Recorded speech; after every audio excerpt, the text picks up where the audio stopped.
नमस्कार मंडळी, श्री स्वामी समर्थ. मी संध्या माझ्या चॅनलमध्ये तुम्हा सर्वांचं खूप खूप मनापासून स्वागत करते. बघा मंडळी, आता येत्या 28 ऑगस्ट 2025 या दिवशी आहे ऋषीपंचमी. ही ऋषीपंचमी कशी साजरी करायची, हे व्रत कसं करायचं, आणि हे व्रत कोण करू शकतं, याची मांडणी कशी करायची, याची कहाणी काय आहे, कथा काय आहे, हे सर्व आज आपण या व्हिडिओमध्ये जाणून घेणार आहोत. त्यामुळे व्हिडिओ अगदी शेवटपर्यंत पहा आणि जर तुम्ही आपल्या चॅनलवरती नवीन असाल तर आपल्या चॅनलला सबस्क्राईब करा. बघा, श्रीमद भागवत ग्रंथामध्ये एक उल्लेख केलेला आहे की रुद्रासूर नावाचा एक असुर होता, त्याचा वध इंद्राने केला होता आणि त्यामुळे भगवान इंद्रांना ब्रह्महत्येचं पातक लागलं होतं. आणि हे पातक क्षमवण्यासाठी देवाने 4 ठिकाणी या पापाचं विभाजन केलं होतं. त्यापैकीच एक भाग म्हणजे चौथा भाग हा स्त्रीच्या रजामध्ये त्यांनी त्याचं विभाजन केलं होतं. म्हणजे स्त्रीच्या रजामध्ये म्हणजे मासिक धर्म. म्हणून मासिक धर्मामध्ये कुठल्याही स्त्रीने देव कार्यामध्ये, पितृकार्यामध्ये भाग घेऊ नये असं सांगितलं जातं, किंवा कुठल्याही अन्नपदार्थाला स्पर्श सुद्धा करू नये. आणि जर एखाद्या स्त्रीने मासिक धर्मामध्ये अन्नपदार्थाला म्हणजे स्पर्श केला किंवा ते अन्नपदार्थ एखाद्या व्यक्तीने खाल्ले तर त्या प्रत्येकाला पुढचा जन्म हा पशुचा येत असतो व ब्रह्महत्या भक्षणाचा दोष त्याला लागत असतो. आणि या दोषापासून मुक्तता मिळण्यासाठी आपल्याला एकमेव व्रत असं आहे की जे आहे ऋषीपंचमी. म्हणजे बघा, आता बऱ्याच स्त्रिया अशा आहेत की ज्यांना मासिक धर्मामध्ये सुद्धा स्वयंपाक करावा लागतो किंवा त्यांना ते अन्न त्यांना ग्रहण करावं लागतं आणि त्यांना जे पाप लागतं, त्यांना जे दोष लागतात त्यापासून मुक्ती मिळण्यासाठी आपल्याला ऋषीपंचमी हे व्रत करायचे असते. आता बघा, ज्याप्रमाणे हे व्रत कसं करायचं असतं, बघा, ज्याप्रमाणे ऋषी वागतात त्याप्रमाणे या दिवशी आपल्याला वागायचं असतं, त्यांचं आचरण घ्यायचं असतं, त्यांच्याप्रमाणेच आपल्याला चिंतन मनन करायचं असतं. तर बघा, आता हे व्रत कसे करायचे हे आपण जाणून घेऊया. बघा, हे व्रत ज्या दिवशी, आता ऋषीपंचमी कधी आहे, 20 तारखेला. तर 20 तारखेला आपल्याला काय करायचं आहे, सर्वात अगोदर सकाळी लवकर उठून म्हणजे सूर्योदयाच्या अगोदर आपल्याला उठायचे आहे. आणि आपल्याला आघाड्याच्या ज्या काड्या असतात, आघाड्याचं झाड माहिती आहे सगळ्यांना, तर या आघाड्याच्या काढीने आपल्याला दात घासायचे आहेत. आणि त्यानंतर आपल्याला कुठलंही तेल किंवा साबण यूज न करता आपल्याला तीळ आणि आवळा एकत्र करून त्याचं उटणं बनवायचं आणि त्याने आपल्याला आंघोळ करायची आहे. जमलं तर या दिवशी आपल्याला पांढरेच वस्त्र परिधान करायचे आहे, नाहीतर तुम्ही जे असेल ते पण स्वच्छ वस्त्र आपल्याला परिधान करायचे आहेत. आता बघा, शक्य झाल्यास या दिवशी नदीवर स्नान करण्यास महत्त्व दिलेलं आहे. जर तुमच्या जवळपास आसपास कधी एखादी नदी असेल, तलाव असेल तर तुम्ही तिथे जाऊ शकता, नसल्यास घरी केलं तरी चालेल. त्यानंतर बघा, आपल्याला पूजा करायची आहे. आता पूजा कशी करायची, जिथे आपल्याला पूजा मांडायची आहे तो भाग आपल्याला स्वच्छ करून घ्यायचा आहे. त्या छोटीशी रांगोळी काढायची, त्या रांगोळीवर पाट किंवा चौरंग ठेवायचा आहे आणि त्याच्यावर आपल्याला पांढरे वस्त्र अंथरवायचे आहे. त्यावर एक गव्हाची रास ठेवायची, त्याच्यावर एक सुपारी ठेवायची आहे. ती सुपारी गणपती स्वरूप आपल्याला ठेवायची आहे. नंतर त्यामागे 7 तांदळाच्या छोट्या छोट्या राशी ठेवायच्या, त्याच्यावर 1-1 रुपयाचं नाणं नाही, त्याच्यावर सुपारी ठेवायची आहे. 7 सुपाऱ्या, तांदूळ ठेवले 7, राशी घातल्या त्याच्यावर 7 सुपाऱ्या ठेवायच्या आहेत. ते सप्त ऋषींचे प्रतीक आहे. त्यानंतर त्याच्या मागे एक गव्हाची रास परत ठेवायची, त्याच्यावर 1 सुपारी मांडायची आहे. ती माता अरुंधतीचं प्रतीक म्हणून आपल्याला ठेवायची आहे. अशा प्रकारे पूर्ण मांडणी करून घ्यायची आणि गणपतीच्या दोन्ही बाजूला जोड विड्याचे पानं, त्यावर आपल्याला विडे ठेवायचे आहेत. विड्यामध्ये आपल्याला 2 विड्याची पानं ठेवली, त्याच्यावर खारीक, वाटी, सुपारी, हळकुंड, बदाम आणि यथाशक्ती दक्षिणा ठेवायची आहे. शक्य झाल्यास 16 रुपये दोन्ही बाजूला दक्षिणा ठेवायची आहे. आणि गणपती बाप्पाला गुळ खोबऱ्याचा नैवेद्य दाखवायचा आहे. आणि अरुंधती मातेच्या आजूबाजूला 2 फळं ठेवायची आहेत. अशा प्रकारे आपल्याला संपूर्ण मांडणी करून घ्यायची आहे आणि आपल्याला पूजा करून घ्यायची आहे. हळद, कुंकू, अक्षदा, धूप, दीप दाखवून, फुलं वाहून आपल्याला पूजा करायची आहे. आणि बघा, या पूजेमध्ये म्हणजे या दिवशी आपल्याला बैलांच्या किंवा पशुच्या कष्टाचं कुठलंही पिकवलेलं, त्यांच्या कष्टाने जे पिकलेलं आहे ते आपल्याला नैवेद्यामध्येही ठेवायचं नाही आणि या दिवशी आपल्याला ते खायचं सुद्धा नाहीये. या दिवशी शक्यतो उपवासच करायचा असतो.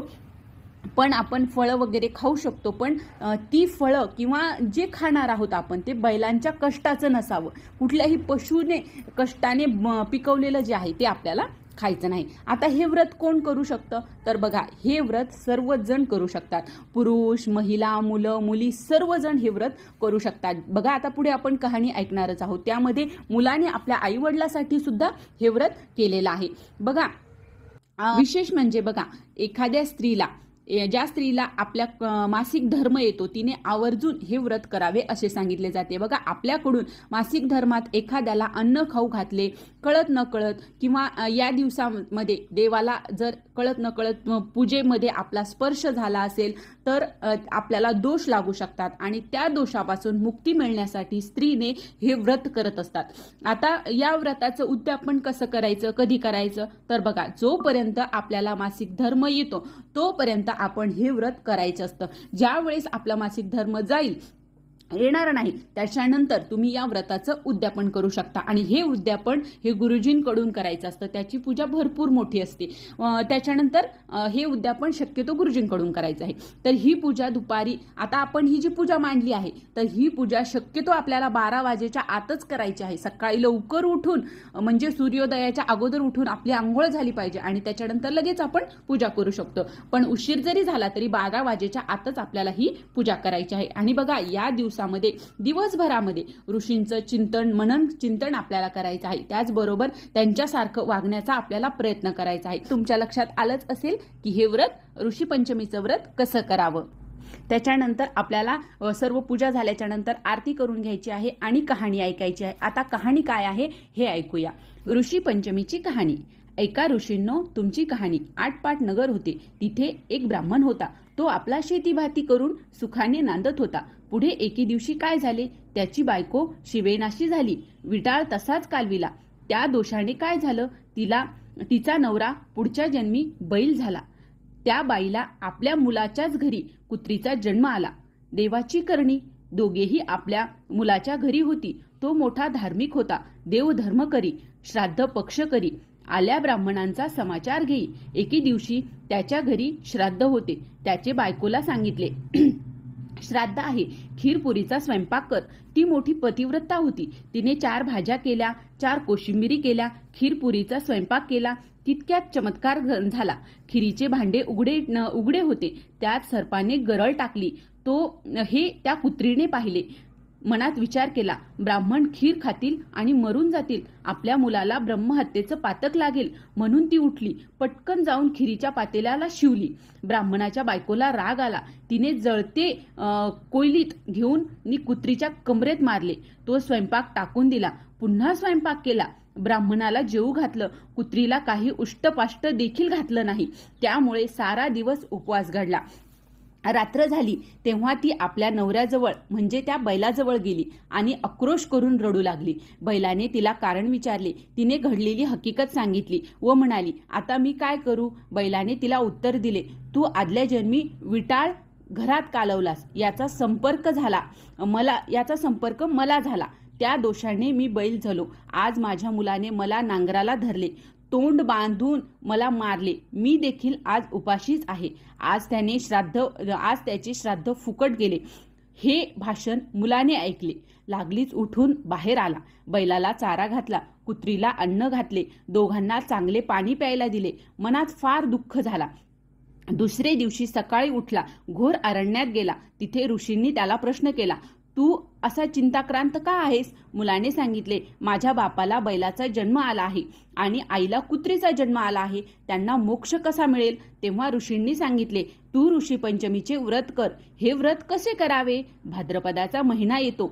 चांदण्या पक्षातील पंचमी येते. त्या दिवशी ऐन दुपारच्या वेळी नदीवर जावे. आघाड्याच्या काष्टाने दंतघावन करावे. आवळी काठी कुंटून घ्यावी. तीळ वाटून घ्यावे. केसांना लावावे. मग आंघोळ करावी. धुतलेले वस्त्र नेसावे. चांगल्या ठिकाणी जावं. अरुंधतीसह सप्त ऋषींची पूजा करावी. असे 7 वर्ष करावे. शेवटी उद्यापन करावे. या व्रताने काय होते? रजस्वला दोष नाहीसा होतो. पापांपासून मुक्त होते. नाना तीर्थांच्या स्नानांचे दानांचे पुण्य लागते. मनी इच्छिले कार्य होते. मुलाने हे व्रत केले, त्याचे पुण्य आपल्या आईबापाला दिले. त्या पुण्याने काय झाले? रजोदोष नाहीसा झाला. आकाशातून विमान उतरले. बैल तो सुंदर पुरुष झाला. कुत्री ती सुंदर स्त्री झाली. दोघं विमानात बसून स्वर्गात गेली. मुलाचा हेतू पूर्ण झाला.